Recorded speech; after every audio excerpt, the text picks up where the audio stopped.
show. We are exactly about a week from the most important campaign, electoral campaign in our lives in this country.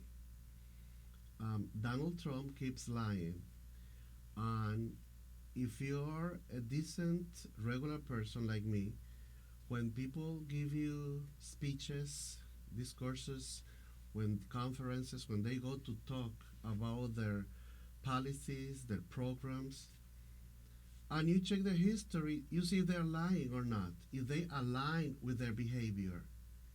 Like, I want to vote for somebody that relates to me, someone that considers my life, somebody that is not a criminal, somebody that has empathy for the sick, the poor, the homeless, the working class. And out of the two candidates, Kamala Harris and Donald Trump, Kamala relates more to me and my family and my friends and my coworkers than Donald Trump. Donald Trump is full of hate. Well, he has a lot of hate. I don't know in the hate meter. I don't know how much hate, but he has a lot. Look what happens last weekend at the Madison Square Garden rally he had. He held whatever he had, and his people. That's a little stamp of approval of what he has been doing in the past, like um, creating hate, creating division among races and people, like how he.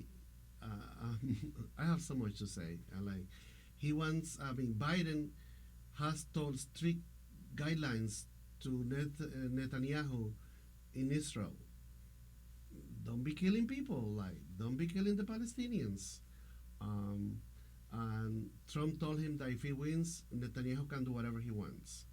And four of the most influential MAGA people are 457 men that grew up in South Africa. So they are very keen to the apartheid. These people who visit their family, who at least by 17 years old, they came to the American, like they have like a diaspora from South Africa. And these four mostly like Elon Musk, these pro-apartheid people. Imagine what it means. Why he's investing so much money in the Trump campaign. Donald Trump is friends with him. Actually, Donald Trump hang out with Jeffrey Epstein, and the media is silenced. Could you imagine Kamala Harris hanging out with Jeffrey Epstein? And like the divide, how like they question her policies, how they ask her so many nasty, like a Channel 5 when she went to Brett, you know, and he was so rude and so disrespectful to her. Well, I'm talking to you because by this time, Kamala has won. I have complete faith that she's on our electoral system. No matter the shenanigans that Donald Trump is going to bring, she's going to win. She's going to win. I'm pretty sure that the Capitol is safe. The National Guards are in alert mode. I don't care whatever secret Donald Trump has with the Speaker of the House, Mike Johnson. But basically tonight I want to speak about the immigration issue, the undocumented, like so much hate towards the immigrants.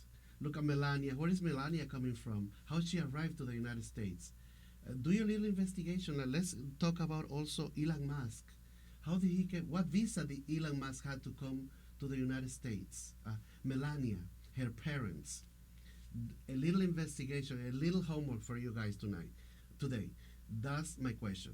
But I want to focus my attention tonight on the immigrants who work in the field, the agricultural immigration, who works at the fields, who picks up the vegetables. That's the job that all the MAGAs, I think they want it because they don't like immigrants. I wonder who's going to replace those immigrants if Donald Trump wins, who's going to pick up the vegetables that we eat? You go to the supermarket, you see the tomatoes, the zucchini, you see the cucumber, you see the lettuce, you see the kale, all these beautiful veggies that I like, the onions, salad. I'm a crazy person for salad. I got that from my father. My mother told me he was crazy with salad. And I remember too, Papi always liked salad. Who is going to grow those vegetables? Because remember, many of these vegetables are grown in the southern part of the United States, because in the north we have the winter. Winter is very long. And when you have summer, it's only like 8 weeks. I love the summer. Bless the summer. Bless the sunflowers that come in the summer. But it's very limited, very small. And I'm going to play some pieces of some work that some other people have done on the immigration part that relates to the agriculture. Let's see the videos. Or farmers market, but someone has to pick the food we eat. Experts say in the U.S. these folks are often undocumented and there aren't enough of them for all the work that needs to be done. Texas Agriculture Commissioner Sid Miller spoke with KENS 5 border reporter Anastasia Bolton about his plan in this Eyewitness News original. Not her first career choice, but Maria has 2 daughters to feed, so she works where she can. Quiero seguir estudiando en la universidad. Quiero tener un trabajo digno. Maria used to pick food. Ya sea en la cebolla, en el cilantro. For 15 years, she worked in the fields. Es muy difícil porque pues no tenemos un trabajo fijo. Last year, Maria got COVID, had to self-medicate. COVID lingered. Her body can no longer handle the grueling field work. Undocumented with no path to change that at the moment, she's stuck. I can guarantee you that there is no lines of people, of American citizens waiting to apply for agriculture jobs. Elizabeth Rodriguez advocates for farm workers' rights. It's important not just for the industry, but for America itself to protect those workers, to give them the status that they need so that they can voice concerns that they have. The United States has a visa program for agricultural workers. Employers may petition the government to bring in temporary employees if they can prove there aren't enough Americans to do the work. In fiscal year 2020, more than 213,000 such visas were issued. We still don't have enough workers. It's limited. It's cumbersome. Sid Miller is a rancher and the state's agriculture commissioner. We could improve it and have a much better program. And the way you do that is, and we could really cut into what the cartels are doing. We could cut into the human smuggling, the human trafficking. Commissioner Miller says he's not for what he calls amnesty. He has his own proposal. Migrants applying for ag work in home countries, going through a background check, a percentage of their wages withheld until they fulfill the contract and go home, able to come back. Miller says he's been pitching this for 6 years. Immigration's a radioactive subject. No one really has the fortitude to take it on.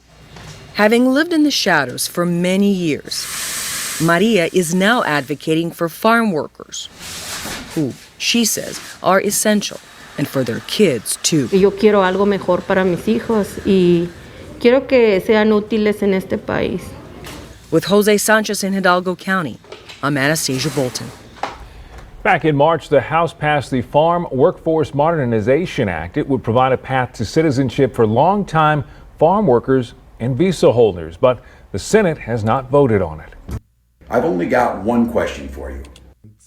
Of the investigation, Maria and Elizabeth, they were asked, somebody was doing the documentary. They're working, and one of them, I think Maria, wants to advocate for the workers. Once you come to this country, I don't know how, because if we go back in history, who came first to this country? And Donald Trump, who came from his family to this country, legally or illegally? Fred Trump or his father, illegally? They were not citizens. Who came here, who was born here, other than the indigenous people, the Indians, the American Indians? Geronimo. I'm gonna have another piece also that is gonna document. I don't like the proposal of that man that people have to get home to come back and then get back down. You know, whoever is working is working. And like the lady said, there's gonna be a path to citizenship. Path to citizenship. You know, if you prove that you have been working over there, why not? Let's see the second point. Like many other fruits. According to statistics released in 2021, the total area planted for persimmon in the United States is about 3,200 acres, and the yield obtained is about 15,300 tons. 75% of persimmon production in the United States is consumed domestically, with the remainder being mainly exported to Canada and Mexico. Now we will go to a watermelon field in Arizona to see how thousands of watermelons here are harvested. Currently, Arizona and Georgia, as well as Florida, are the states with the largest watermelon production, accounting for about 27% of total watermelon production in the United States. Where are the MAGA Republicans? I don't see them. Look, these three nice people are from South America. I don't see any MAGA Republicans over there. I'm making $17 an hour. The MAGA working class will love to be here working with them.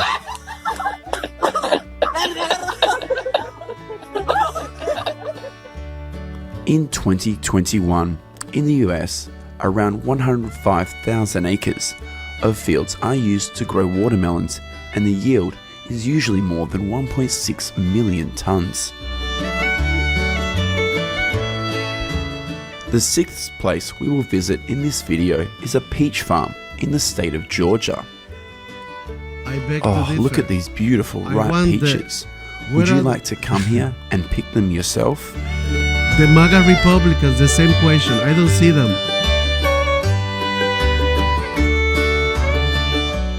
Currently, California produces 73% of US peach production.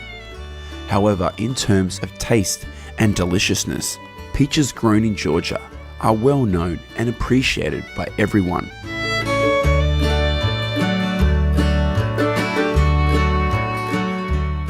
In 2021, the US states produced about 689,000 tons of peaches, of which up to 505,000 tons come from California.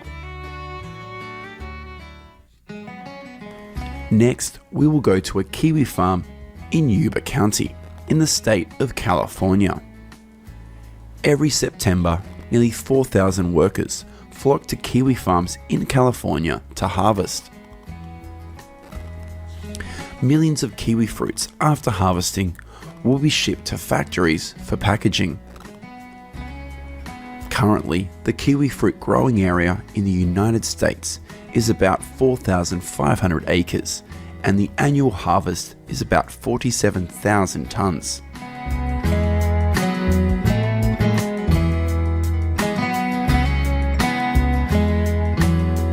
Where are the MAGA Republicans, the working class MAGA Republicans? These are pictures of a cherry farm in Washington. Currently, the United States is the second largest cherry producer in the world, after Turkey.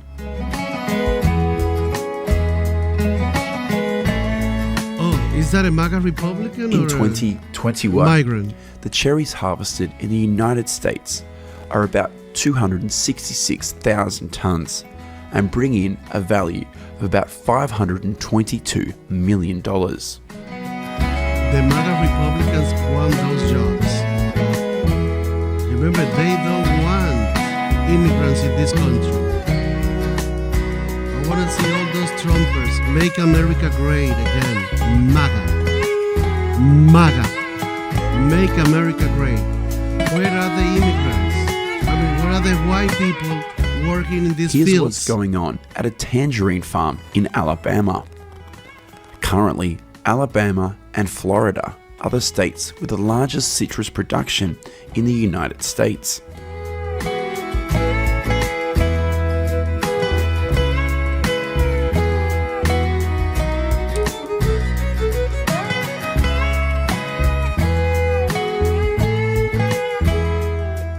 At the end of this video, we'll take a look at the harvest taking place in several US vegetable fields. How do you feel about the process of harvesting fruits and vegetables in this video? Let us know what you think in the comment section of the video. Yes, I'll make Goodbye my comments. and I see will you write in the my next comments. video. Oh, I feel wonderful. Because I want the MAGA Republicans to come and work along. I want the immigrants to keep working. Don't go back. Keep working. We need you. We need the vegetables and the fruits. I need to say something. Please. Oh, I beg you, please listen to me. Are you serious? These are the jobs that the MAGA people want. The MAGA Republican working class. I'm not going to say that many of them are receiving food stamps, many of them are receiving Social Security, many of them are receiving welfare. So are some MAGA in New York City, and I know some Dominicans MAGA, some other, like some African Americans MAGA. They want Donald Trump to be. So, but I want them, now I'm happy because there are job opportunities for them. They can go to, New York is a democratic state. I understand that they don't like New York. Like I know a Dominican lady, she's not even a citizen. And that she hates the Democrats and all the policies. Many of them, I know city workers that are pro-Trump and they hate the policies that Joe Biden was carrying on and Kamala. But now I'm happy and shocked with this video because they want the immigrants to go back to their countries. So maybe they want to apply for these jobs. Like many Dominicans, African Americans, they receive welfare, Medicaid, SNAPs, and some of them Section 8. Besides those benefits, they Section 8, and also they receive Social Security. What else? Oh, they receive so many grants from the government. Because remember, this is a democratic state. Over here, programs are richer than many states in the South. And also remember, I say it once and I repeat it again, and I investigate, I Google the information. Many of these governors not the governors because they don't vote. The House votes for the money and the Senate approves. Let's say they want millions of dollars for roads. They need money for food, for extra. The House approves the bill. The Senate certify it, and the executive, the president, signed that law. So most of the Republicans in those states vote against those bills. So by the grace of God, the Democrats always maneuver, and we have like one vote, and the bill passes. All the money that were passed in that bill, guess who benefits? Everyone.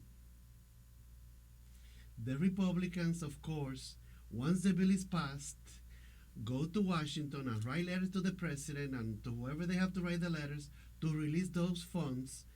They use it, I don't know how, and they tell those constituents that they voted for that bill. Like, I remember Hawley. If you watch one of the speeches of President Biden, I think he named the name, but he said it. He get the letter. Oh, when are you gonna get the money for this? Bills that they voted against. Isn't that hypocrisy? That's what I suffer with my fellow brothers and sisters from those states, because we have democratic people, independents, people who work for the people who are not for the gain, not for the money, not for the takeout, not for the money that some corporations give them under the table. But thank you. I think we'll come to an end of the show. Thank you for watching, and I'll see you next week. Also remember, this topic is not about the election, because by this time, we have the new President-in-Chief, Kamala Harris. This show is going to air probably on November the 12th, November the 13th. If you follow my YouTube channel, I will give you the information. Have a great day. Goodbye.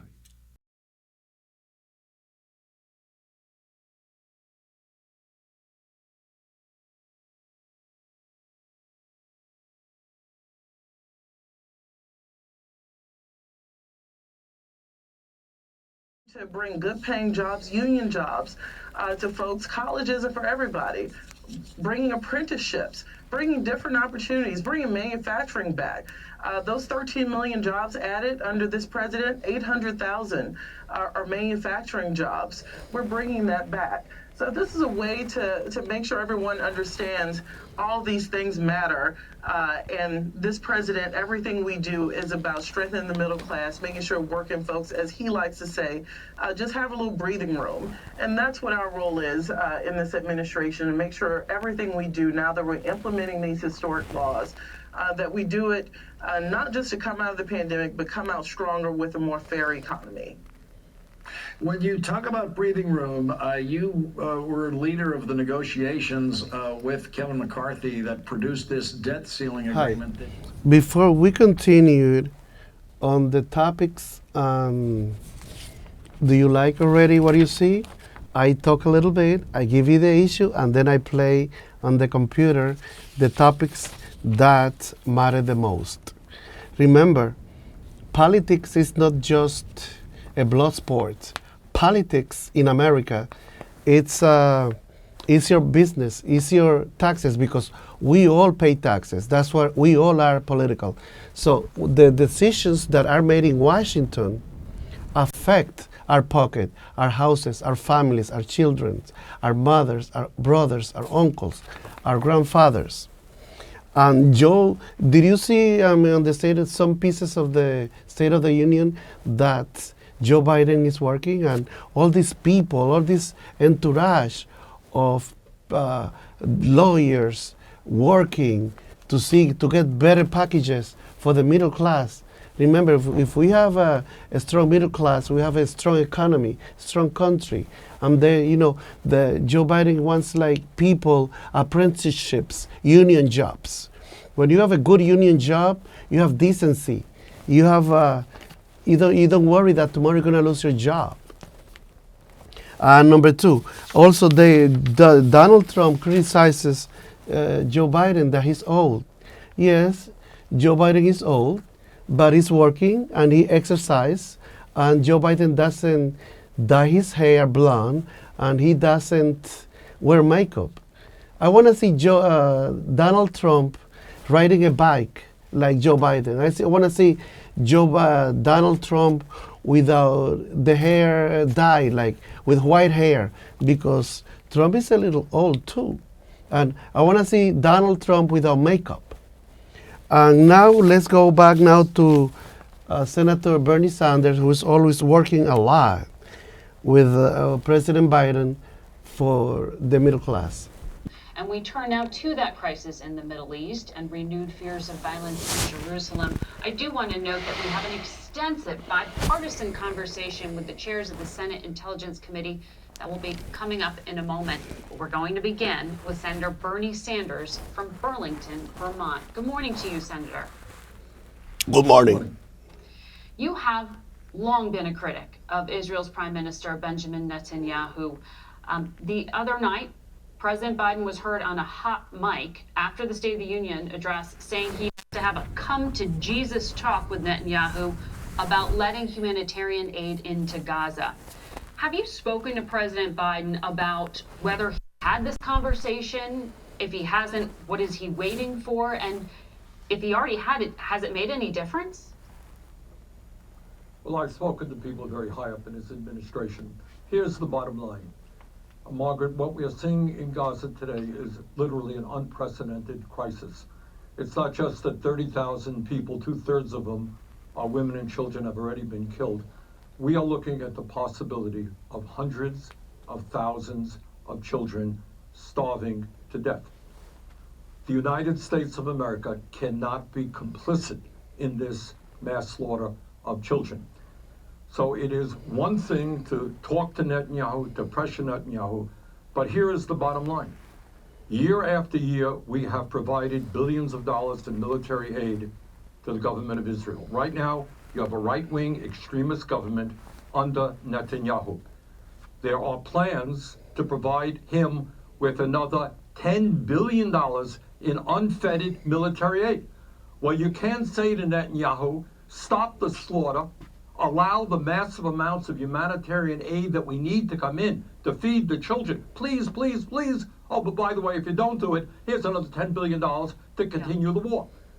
Now, we have written a letter to the president. It turns out that Israel is in violation of the law. Stopping American humanitarian aid is in violation of the law.